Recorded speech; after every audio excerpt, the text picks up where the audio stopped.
जय हिंद दोस्तों। पाकिस्तान है वो कुत्ते की पूंछ जिसे अगर आप 20 साल तक भी दबा के रखोगे थोड़ी देर बाद वो फिर वैसे ही हो जाएगी। दोस्तों, पाकिस्तान के army chief general Asim Munir ने ये कहा है कि कश्मीर मसले को लेकर कोई भी देश आज हमें सपोर्ट नहीं कर रहा है। हालांकि मोदी जी के आने के पहले कश्मीर इशू के ऊपर बहुत सारे देश पाकिस्तान के साथ हुआ करते थे, लेकिन आज मोदी जी की फॉरेन पॉलिसीज ने जिस तरह से सारे देशों के मुंह से कश्मीर का नाम छीन लिया है, इससे पाकिस्तान थोड़ा सा खफा जरूर है।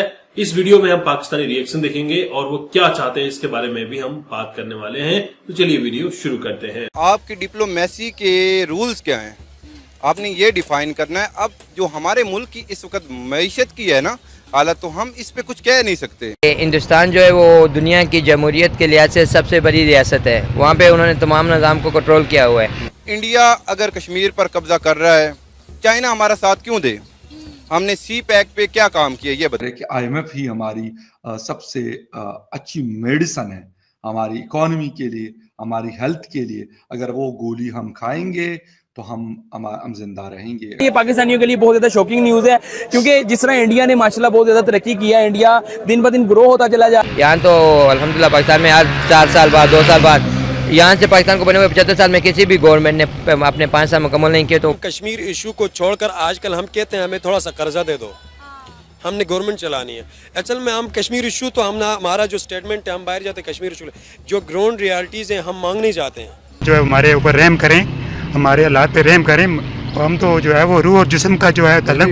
गवर्नमेंट तो नारे लगा रही है, आपके लिए क्या नारों का क्रेडिट मिल रहा है आपको? और नारों से हमने क्या करना, नारों का हमने चार डालने, हमें तो फैसिलिटी चाहिए। चाइना की तरफ से हमें ये ऑफर फ्री में मिली है और फ्री में पाकिस्तान छोड़ने वाला ऑफर कभी भी नहीं है। इंडिया जिस तरह रोज बरोज तरक्की की तरफ जा रहा है, उनके अंदर ये जब पाकिस्तान ने ये छोटी सी तरक्की की है, उनके लिए कैसा शॉकिंग का समा।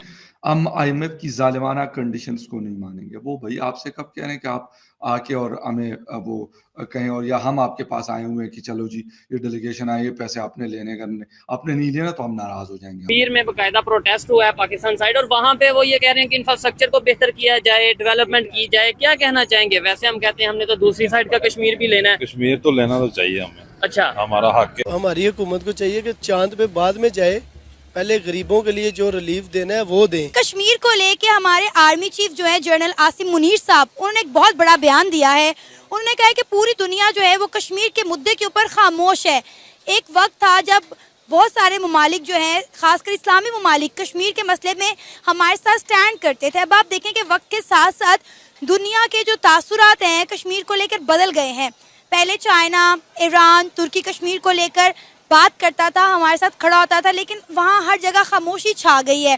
क्या कहना चाहेंगे आप उनके इस बयान पर? क्या हमारे आर्मी चीफ साहब ने या पाकिस्तान ने जो है वो अपनी डिप्लोमेटिकली हार्ड तस्वुर कर लिए कश्मीर के ऊपर? सबसे पहली बात यह है कि पाकिस्तान स्टैंड कहाँ करता है। आपकी डिप्लोमेसी के रूल्स क्या हैं, आपने ये डिफाइन करना है। अब जो हमारे मुल्क की इस वक्त मईशत की है ना हालत, तो हम इस पे कुछ कह नहीं सकते। अब ये देखें कि इंडिया अगर कश्मीर पर कब्जा कर रहा है, चाइना हमारा साथ क्यों दे? हमने सी पैक पे क्या काम किया ये बताएं। सी पैक को हमने बंद करने की कोशिश की है। तो मामला ये है कि इसे देखना तो पड़ेगा, लेकिन पहले मुआशी तौर पर हमें मजबूत होना है, उसके बाद हम ये काम कर सकते हैं जी। तो मुआशी तौर पर पाकिस्तान कब और कैसे जो है वो मजबूत होगा? क्योंकि हम तो पिछले कई सालों से ये सुनते हुए आ रहे हैं कि पाकिस्तान जो है वो अपनी तारीख के बदतरीन मुआशी बहरान से गुजर रहा है। दूसरी तरफ आपने बात की कि इंडिया जो है वो जम्मू कश्मीर के ऊपर अपना कब्जा कर रहा है, बल्कि मेरा ख्याल है कर चुका है। पूरी दुनिया में वो ये साबित कर चुका है कि कश्मीर जो है वो इंडिया का टूट अंग है और उनसे बिलोंग करता है। जिस तरह वहाँ पे वो डेवलपमेंट कर रहे हैं, वहाँ पे G20 की मीटिंग्स करवा रहे हैं, वो पूरी दुनिया को नक्श कर देना चाहते हैं उनके दिमागों में कि कश्मीर इंडिया से बिलोंग करता है। अच्छा, अब ये है कि इंडिया अब जहाँ खड़ा है ना, तो इंडिया के पास पावर है, वो अपना UN से भी कोई भी रेजोल्यूशन पास करवा सकता है। आपने क्या कहा कि रेफरेंडम हम करवाएंगे, रेफरेंडम हुआ? वहाँ नहीं हुआ। रेफरेंडम होना भी नहीं है, क्योंकि जब तक आप लोगों ने खुद मजबूत नहीं होना ना, आप कुछ भी नहीं कर सकते। अब किसानों वाला मामला देख लें, आप किसानों के साथ क्या कर रहे हैं? आपको पता है ना, किसानों को 3900 रुपये इन्होंने गंदम की रेट फिक्स किया है, लेकिन इस वक्त 2900 रुपये पे वो बेच रहे हैं। यहाँ उनकी कीमत लागत पूरी नहीं हो रही। तो आप जब अपनी चीज़ों को प्रमोट नहीं करोगे तो कश्मीर क्या कोई चीज़ भी आपको हासिल नहीं होगी। अभी आपको पता है कि कश्मीर के अंदर जो नीलम जहलम हाइड्रो पावर प्लांट था वो भी बंद कर दिया गया है, जिसके खिलाफ थे कश्मीरी, क्योंकि कहा जा रहा है कि उसके अंदर जो बड़ी बड़ी सुरंगें हैं उनकी दीवारों में बड़ी बड़ी दरारें आ चुकी हैं, लिहाजा डैम को बंद कर दिया गया है। तो उससे जो बिजली बनती थी, जो पंजाब समेत दूसरे सूबों को फायदा होता था, अब आप ये देखें कि उसका जो है अजाला हमने किस तरह से अदा करना है। बिजली के रेट मजीद बढ़ जाएंगे, बिजली के रेट बढ़ेंगे, उसके अलावा आपकी हर चीज़ बढ़ेगी क्योंकि कॉस्ट प्रोडक्शन बढ़ रही है। जब इलेक्ट्रिसिटी की कीमत ऊपर जाती है तो खुद ब खुद चीज़ों की रेट ऊपर जाते हैं। अब मसला ये है कि अब ये चीज़ को एक सेपरेट हम लेते हैं, तो अब इन्होंने जो सोलर सिस्टम पे किया है, उन्होंने मतलब वो जो 5 kV के 10 kV पे इन्होंने एक सर्टेन टैक्स इन्होंने ना रिमार्क कर दिया, तो ये कोई अच्छी बात नहीं है। ख़ास तौर पे ये गवर्नमेंट जो आई है ना, ये मुझे नहीं लगता कि कोई ऐसा काम करेगी कि कश्मीर को आज़ाद करवाए, फतह करवाए, व्हाट्सएवर आप उसको नाम दें, लेकिन कुछ ऐसा लग नहीं रहा है कि हम कश्मीर के इशू पर इसलिए बात नहीं कर सकते कि हमने अपना इकोनॉमिकली स्ट्रांग नहीं किया, फॉरेन पॉलिसी हमारी स्ट्रांग नहीं है, और हमारी जो लीडरशिप है वो इंटरनेशनल फारम में जाकर बात नहीं कर सकते। तो इसीलिए ये जो इंटरनेशनल फारम है, यूएन की जनरल असेंबली होती है, उसमें हमारा आवाज़ उठाने वाले को अच्छा सा लीडर हो।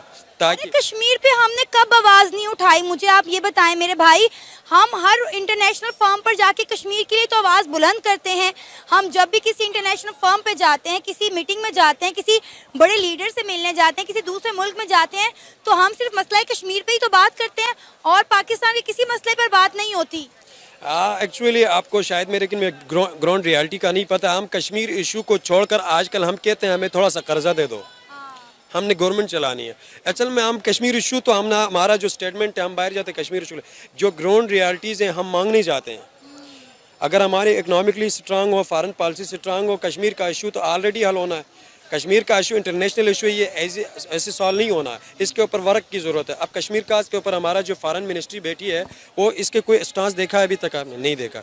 हमें चाहिए कि कश्मीर के इशू पर जो इंटरनेशनल फारम है उनके ऊपर हमारा आवाज़ अच्छे से उजागर हो, ताकि हमारे जो ऑर्गेनाइजेशन ऑफ इस्लामिक कंट्रीज़ हैं 57, वो सपोर्ट नहीं कर रहे हैं हमारे कश्मीर के ऊपर। ठीक है, कश्मीर के ऊपर जो काज है, ये कश्मीर काज के ऊपर जो इस्लामिक कंट्री है वो हमारे सपोर्ट करें, और हम कोई इंटरनेशनल फारम के ऊपर जाकर बात करें तो हमारे लिए सपोर्ट के लिए कोई कंट्री मौजूद हो। आपने बात की इस्लामी ममालिक की, तो मैं आपको बताऊं अभी रिसेंटली पाकिस्तान के जो वजीर आज़म है शहबाज शरीफ साहब, वो सऊदी अरेबिया के दौरे पर थे। वहाँ जाकर उन्होंने कहा कि भाई कश्मीर के मुद्दे पर आप हमारे साथ खड़े हों, तो उन्होंने साफ साफ कह दिया कि इंडिया और पाकिस्तान का मसला है, हम इसमें कुछ नहीं कर सकते। ईरान के प्रेसिडेंट पाकिस्तान आए, उन्होंने कश्मीर का नाम लेना पसंद नहीं किया। अब आप ईरान देख लें, आप चाइना देख लें, आप तुर्की देख लें, कोई भी इस्लामी ममालिक कश्मीर के मुद्दे में, इवन के OIC जो है वो अब कश्मीर पर स्टैंड नहीं करता। ये तो मैं भी कह रहा हूँ कि OIC वाले जितने भी मेंबर है 57, हमारे साथ कोई भी नहीं है। हमारी एक ऑर्गेनाइजेशन बनी हुई है कि इस्लामिक कंट्रीज़ की, इस्लामिक कंट्री की जो ऑर्गेनाइजेशन है वो ऑर्गेनाइजेशन हमारे स्टैंड कर देंगे, ताकि हमें सपोर्ट मिले तो हम फॉरेन पॉलिसी को आगे जाके इन्हांस कर सके। इन्हांस करने का मतलब इंटरनेशनल फारम जो है UN जनरल असेंबली है तमाम वर्ल्ड के स्टेट के लिए, वो सितंबर में होती है। वो सितंबर में हमारे लीडर जो आगे जाके बात करते हैं, तो उसमें सिर्फ ये स्पीच तक महदूद होता है, उसमें इम्प्लीमेंटेशन नहीं होती है। तो हमें इसके लिए कोई एक पॉलिसी बनाना चाहिए या टीम बनाना चाहिए, सोशल मीडिया में भी आवाज़ उठाना चाहिए, और वर्ल्ड फारम के ऊपर हमारे जितनी भी अच्छे इफेक्टिव लीडर्स हैं इनके ऊपर इसके फॉरेन पॉलिसी और कश्मीर काज के ऊपर बात करें।